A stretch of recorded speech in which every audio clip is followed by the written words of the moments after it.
When I got laid off last summer, I didn't have a financial plan.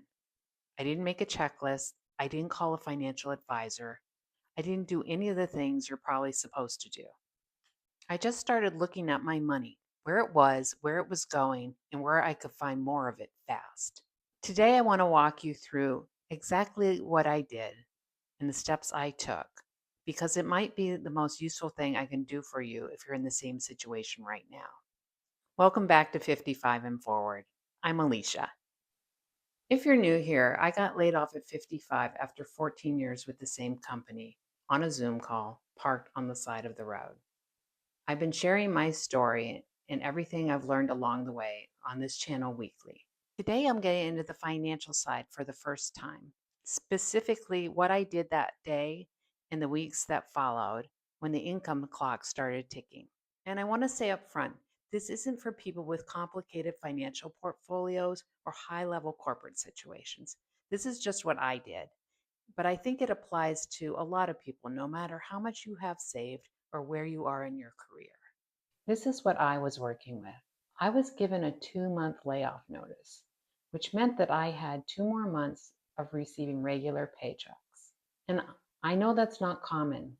Some people get 2 weeks, probably a lot more just get walked out the door that same day. I was truly grateful for that. My layoff was an organizational layoff. Everyone being laid off was offered a 2-month notice and severance where applicable. It was a tremendous benefit and not one that I took lightly because I realize not everyone gets that. So if your situation looked different, if you had less time or no notice at all, I see you. And a lot of what I'm about to say still applies, just on a tighter timeline. For me, that window was everything. It made the difference between having some breathing room and none. And the question I kept coming back to was simple. How do I make the most of this window before it closes?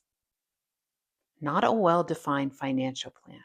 Just what can I do right now to put myself in a better position before my last paycheck arrives? The first financial move I made was to look closely at my 401k plan. As I sat with it, I began to think about my contributions. Every paycheck, a portion of my income was going into that account, which is how it's supposed to work when things are normal. But nothing was normal anymore.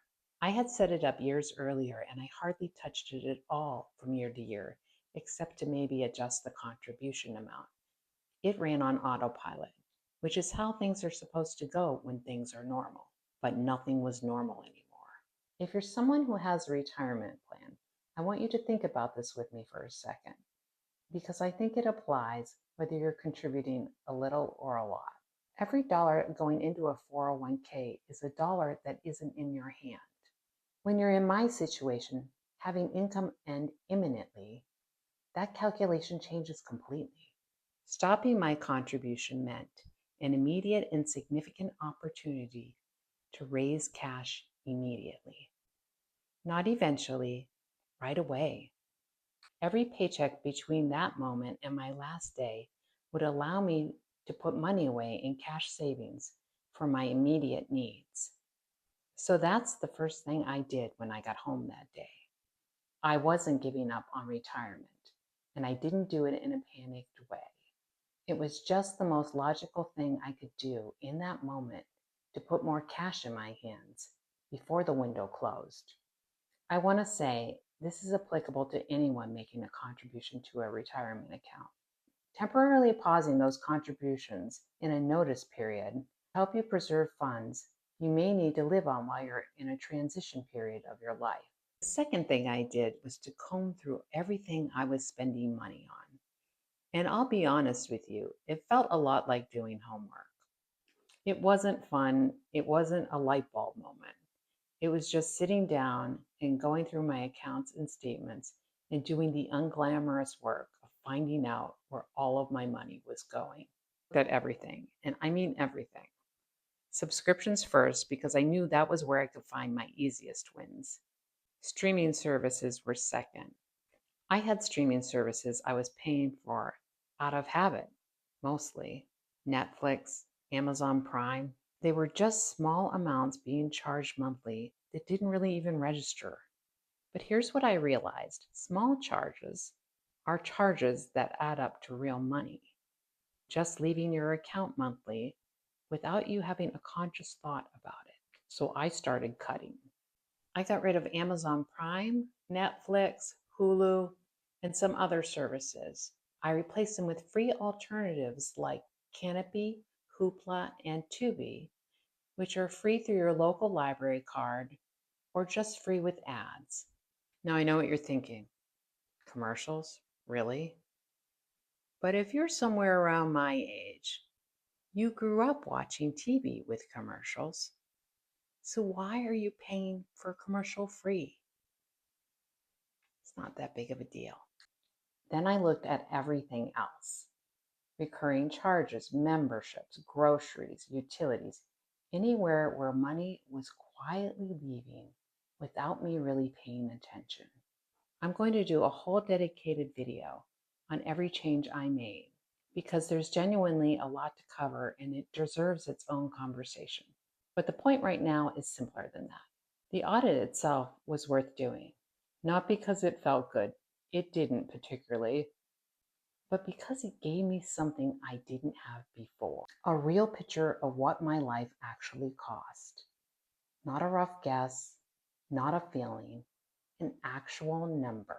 That number, your real monthly number, matters more than anything else right now, because without it, you're making every financial decision in the dark. How long can your savings actually last? How much do you need to make at a full-time or a part-time job? How much can you live on in retirement or semi-retirement? It's just the feeling of doing the work and knowing you did it. You cannot answer any of those questions without knowing your real number first. As I went through everything and started making decisions, cutting some things, keeping others, something started to shift. Not dramatically, not in this all is going to be fine kind of way. More like a quiet growing confidence that I was doing something useful. I had some control over this, even though so much of it felt completely out of my control. I wasn't certain that everything was going to work out. I was just more certain that I was doing the right things with the time and resources I had. And I think that's the most honest version of what financial clarity looks like in the middle of a crisis. It's not a revelation. It's not a moment where everything makes sense. It's just the feeling of doing the work and knowing you did it. That's enough. And if you're in the middle of this right now, that's what I want for you too. Just the quiet confidence that comes from looking at your situation honestly and doing something about it. So if you're early in the days of a layoff right now or can see one coming, here's what I'd say. You don't need a complicated plan. You don't have to have it all figured out. Just start looking at your contributions, your spending, and your real number. Not because it will make everything okay immediately, but because knowing what your real number is the only way you can make good decisions from here. Next week, I'm getting into severance, what I was offered after 14 years, what I paid close attention to, and what a lot of people don't realize they should be looking at before they sign anything. If today resonated with you, subscribe so you don't miss it, and leave me a comment. What was the first thing you did when you found out you were losing your job? I genuinely want to know. And I'll see you next week.